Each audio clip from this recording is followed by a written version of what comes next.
Manny Pacquiao says Jeff Horn not very good. Wasn't overly impressed. Stay tuned.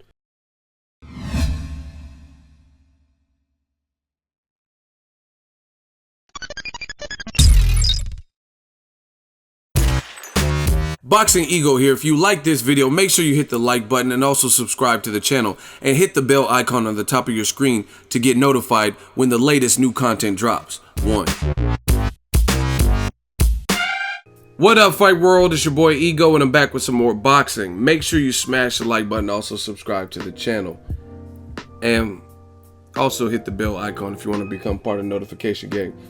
Now, Pacquiao Horn, people are still talking about this particular fight. It was a good fight, unexpectedly good, and I had to make this quick follow-up video, and it's regarding Manny Pacquiao. So he did a recent interview, and he says basically Jeff Horn wasn't that good, and it was almost as if the ref was trying to help him.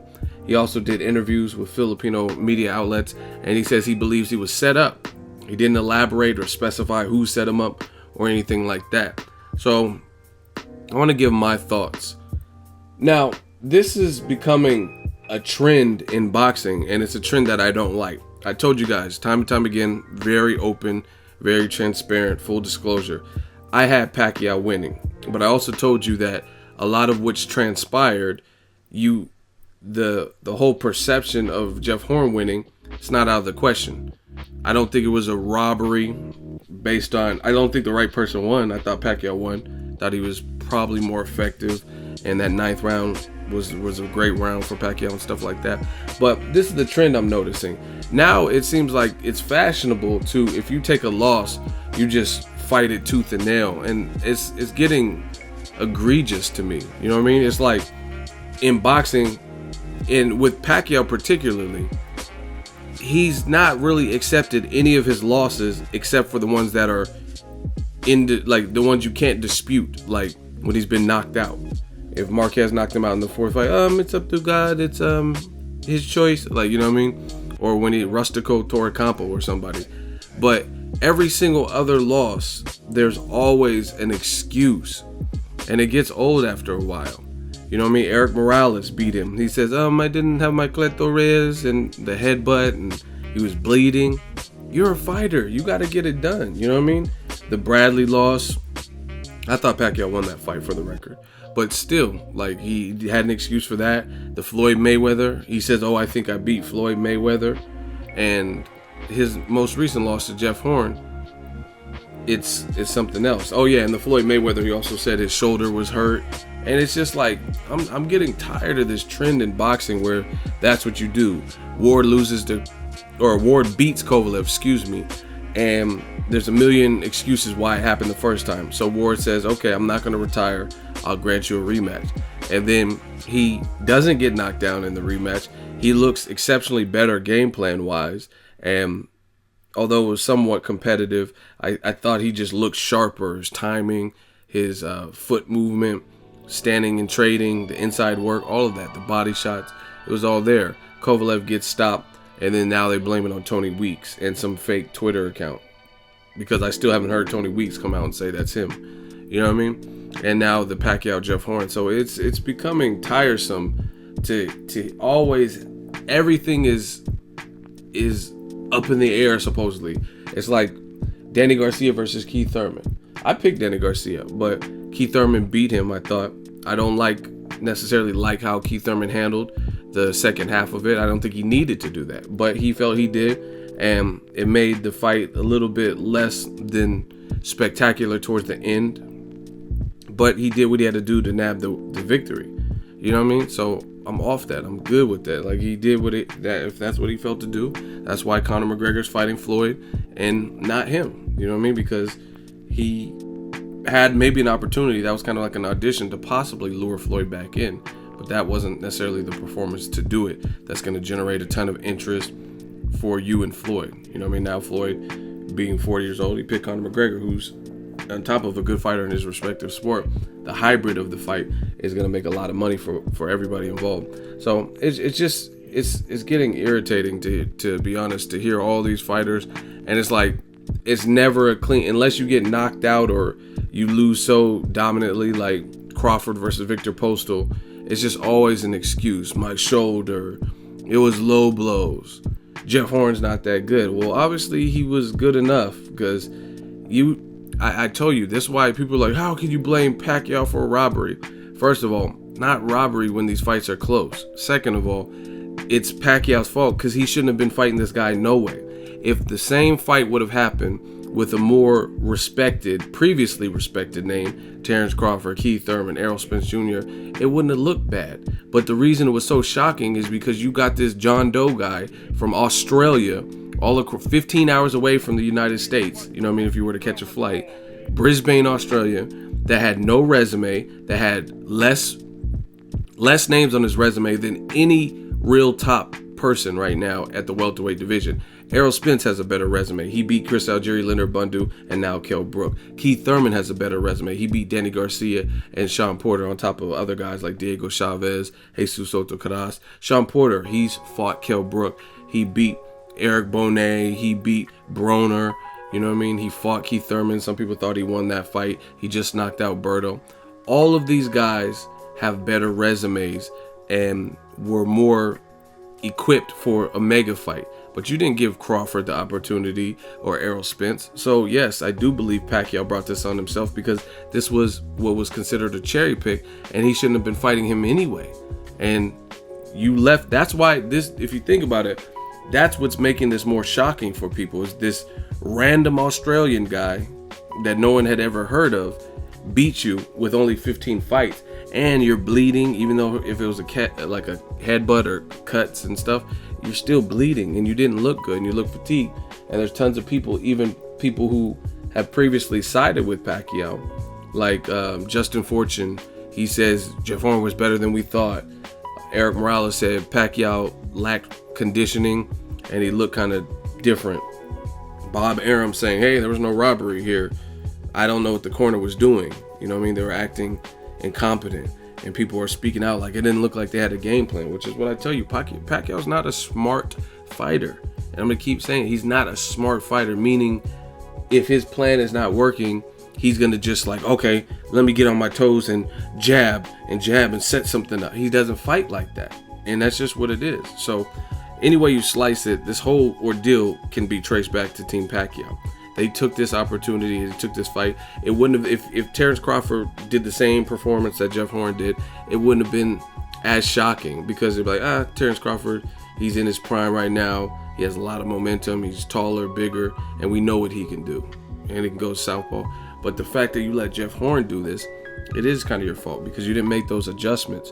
And this is coming from a person that had Pacquiao winning. Point blank, period.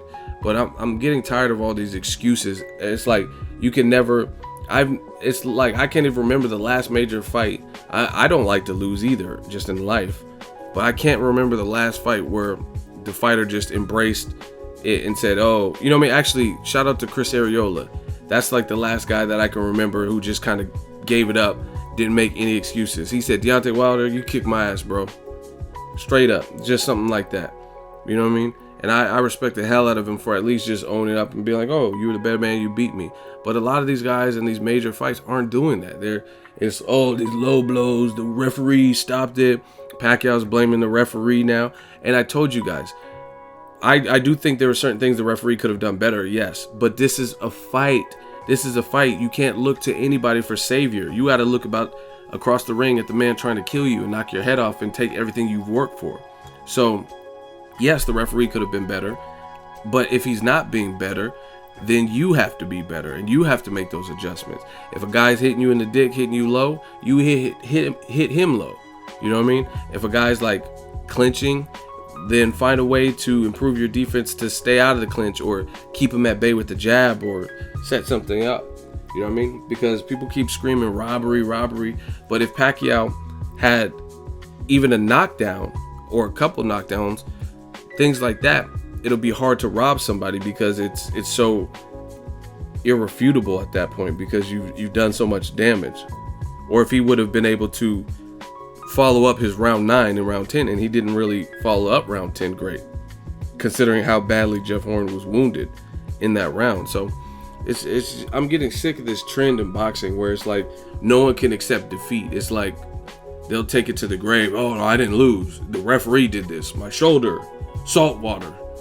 Jeff Horn's not good, but this and that. Like, it's like, I get it. Nobody likes to lose, but it is what it is. And again, at the end of the day, you have to blame Team Pacquiao, because this is the fight that they took. It wouldn't have been as controversial and making all these airwaves and headlines had he fought an Errol Spence Jr. They'd be like, okay, Sean Porter, Errol Spence Jr., Keith Thurman, maybe those guys are too big and too in prime for Pacquiao. They're great fighters, but we didn't know who Jeff Horn was. So that's the shock of it, the fact that you would lose to a guy that nobody thought you could lose to. People think you can lose to Errol Spence, Keith Thurman, Sean Porter, and Terrence Crawford. Trust me, because I think all of them would have beat Pacquiao. You know what I mean? It could be a good fight, close fight, or whatever, but I would have favored most likely all of them dudes to beat Pacquiao. And then the other thing is that, like, if you want to blame and say, oh, Jeff Horn's not that good and this and that, blame you trying to wear all these hats at an advanced age. Like, you're trying to be a senator, so you can only train for certain portions of the year. You can only fight for certain portions of the year. I'm sure that has some effect on it too. People keep saying, oh, Floyd is not trying to be the governor or like the mayor of Las Vegas or anything while fighting Conor McGregor and while fighting his fights. You know what I mean? So those are decisions that Pacquiao made. It's kind of like you have to pick your poison. Do you want to fight or do you want to be a senator? Most people knew. I mean, it's hard. How are you going to perform at the highest of levels? Jeff Horn has, from what it sounds like, his wife is pregnant or his girlfriend or whatever, and he has nothing to lose. Boxing I don't think he's teaching anymore. So boxing is his bread and butter. This is how he's going to take care of his future kid. And like I said, I think his wife is pregnant. So he's all in, and you're doing senatorial stuff. So that's cool if you want to be part of the Senate, but maybe you should just call it a day and focus on that, or finish your boxing career and then try to join the Senate and become president of the Philippines and whatever else, Duarte Jr., whatever you're trying to do. You know what I mean? So it's a case of kind of Pacquiao wanted to eat his cake and eat it too. And I really believe round one showed me it. He underestimated Jeff Horn, as did most people. He was in there laughing. I seen him. Jeff Horn tried to bully him against the ropes, and he started laughing. Maybe that was a mistake. You're sitting up here laughing and kind of like chastising him and taunting the bull. He looks bigger than you. He's clearly bigger than you and stuff like that. Maybe you shouldn't have done that. Maybe you should have just focused on the game plan and instead of trying to be cute out there and then getting lured into a dogfight. And once again, this is coming from a person. I thought Pacquiao won. I haven't watched it a second time because I've been busy, but I thought Pacquiao won. But I'm also tired of all the excuses. Like I said, you guys tell me which Pacquiao loss he accepted where he wasn't knocked out, where he just said, you know what, Floyd beat me, but I want that rematch. Give me 2 or 3 fights and I'm back on his ass. You know what I mean? It's not that. It's, the referee and my shoulder hurt and I wanted Toradol and all this. No, we got to get back to some boxing, new media style. It's like, if guys take losses, then it is what it is. And this is the thing. When I get on here, like, I really thought Daniel Jacobs beat Golovkin. I was there live. I was in New York. There was a snowstorm. It was real out there, right? I really thought Jacobs beat Triple G. I thought Triple G actually didn't do much outside of the knockdown and jabbing. You know what I mean? He was kind of reduced to just jabbing, and he has a great jab. Don't take nothing away, but I thought Jacobs won. I thought he had more bravado, more combination punching. His just the overall tone of his fight game, it looked like he was doing what he wanted. He was switching things up and kind of befuddling Triple G, made Triple G respect his power. And that was a fight where he was supposed to get knocked out easy, according to a lot of y'all. And when I talk about that fight, they say, quit crying. Oh no, quit crying. I really thought Jacobs won. They say quit crying. But then Pacquiao and Sergey Kovalev and all these other fighters lose, and all of a sudden we have to listen to a million excuses. Like I said, Jacobs lost. That's my dude. Shout out to him. But I'm not worried about it because his loss to Golovkin, he gained more respect in that loss than Pacquiao did losing to Jeff Horn, because Golovkin was the beast at middleweight. So the fact that you were supposed to get knocked out and then you went the distance, and some people even thought you won, you don't really lose much. So I'm not crying because I know Jacobs will be all right. He can bounce back from that. But Pacquiao, you lost to a guy who no one thought had any shot. So it's a bit different. But it's just, I got to point out these double standards. That's how the fans work. Oh, quit crying about Jacobs. Just get over it. Ha, ha, ha. Okay, then Pacquiao lost. Just get over it. Even though I had him winning, he lost. Get over it. Make sure you share the video, like the video as always. Hate, comment, and subscribe. Till next video, is Ego signing off. So if you enjoyed this video and want more content like this on the channel, you can show your appreciation by going to the PayPal donate button or the YouTube support button. And you can donate any amount that you feel is equivalent to the value of this video. Much more to come. Thank you guys for your support. Boxing Ego, the future of boxing.